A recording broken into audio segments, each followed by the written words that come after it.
وہاں سے ایک ایسی خبر آئی ہے کہ جس کے بعد امید ہے کہ وہ ان دعووں کو دوبارہ سے نہیں دہرائیں گے۔ بہرحال دوسری خبر ہے جی ایوان صدر اسلام آباد سے آصف علی زرداری صاحب، پاکستان پیپلز پارٹی اب ان خبروں کو بند کمروں میں تصدیق کر رہی ہے کہ جی ہاں، زرداری صاحب کو کہا گیا ہے کہ آپ خرابی صحت کی بنیاد پر آپ ایوان صدر سے رخصت ہو جائیں، اور اس ایوان صدر پہ نظر ہے جناب فیلڈ مارشل کی۔ یہ خبریں پاکستان پیپلز پارٹی کے اندر سے اب آ رہی ہیں، اور دوسری جانب ایسی بھی تصدیق ہو گئی ہے کہ یہ جان بوجھ کے یہ افواہوں کی صورت میں صدر مملکت بننا چاہتے ہیں، اس لیے زرداری صاحب کو وہاں سے رخصت ہونا پڑے گا۔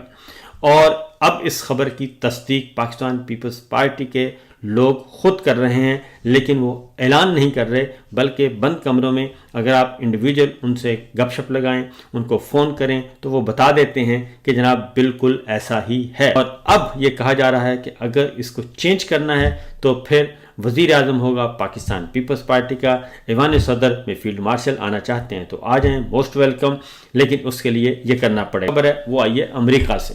اور جہاں کے بارے میں خیال یہ کیا جا رہا تھا کہ فیلڈ مارشل کی چونکہ ملاقات ہو گئی ہے پریزیڈنٹ ٹرمپ سے، اور اب وہاں سے کوئی گرم ہوا آنے لگی نہیں ہے، لیکن وہاں سے نہ صرف گرم ہوا آ گئی ہے بلکہ کافی کچھ آ گیا۔ حکومت پاکستان کی طرف سے حزب اختلاف کے سیاسی رہنماؤں اور صحافیوں کے خلاف جبر، میڈیا پر کنٹرول اور آزادانہ اور منصفانہ انتخابات کو روکنے کے اقدامات کا جائزہ لیا جائے گا۔ جی ہاں،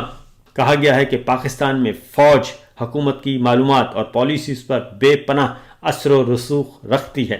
میڈیا کو ڈراتی ہے اور بلا جواز یا غیر قانونی طاقت کے استعمال اس وقت جبر کیا جا رہا ہے۔ پاکستان میں جو اس وقت فسطائی حکومت اور فسطائی رجیم مسلط ہے، ان کے خلاف گواہیاں ریکارڈ ہو رہی ہیں، اور یہ گواہیاں جو ہیں یہ ایک پوری کی پوری رپورٹ بن رہی ہے۔ امریکن کانگریس رپورٹ بنائے گی۔ سمجھتے تھے کہ جناب معاملہ حل ہو گیا ہے، تو وہ معاملہ حل نہیں ہوگا، اور اس میں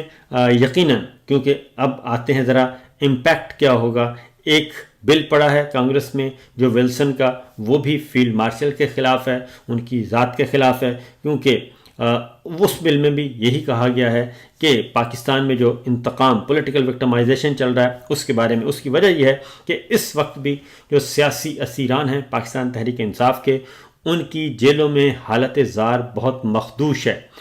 بشمول عمران خان صاحب کے۔ عمران خان صاحب کی حالت کافی خراب ہے، اور وہ اظہار نہیں کرتے، ان کو 22-23 گھنٹے سیل میں بند رکھا جاتا ہے، کال کوٹڑی میں۔ دیگر سیاسی اسیران جو ہیں، بریگیڈیئر ریٹائرڈ جاوید اکرم صاحب، ان کا بہت ان کی حالت اچھی نہیں ہے، تشویشناک صورتحال ہے بریگیڈیئر جاوید صاحب کی، اور ان کے بارے میں بھی ان کی فیملی کہہ رہی ہے کہ وہ مسلسل جیل کے ہاسپٹل جا رہے ہیں، لیکن ان کی حالت ٹھیک نہیں ہے۔ اعجاز چودھری صاحب کے ساتھ یہ ہو چکا ہے، ڈاکٹر یاسمین راشد علیل ہیں، عمر سرفراز علیل ہیں، اور ان کو نہیں، ایون میاں محمود رشید صاحب ہیں، یہ سب کے سب، شاہ محمود قریشی صاحب ہیں، ان کو پولیٹیکل وکٹمائزیشن کے تحت ان کو اندر رکھا ہوا ہے، اور اس کے ساتھ ساتھ اور بہت سارے سیاسی قیدی اس وقت موجود ہیں۔ میڈیا کے حوالے سے وہاں پہ ہیئرنگ ہوگی۔ میڈیا کا آپ کے سامنے ہے کہ تمام ہر طرف الیکٹرانک میڈیا، پرنٹ میڈیا اور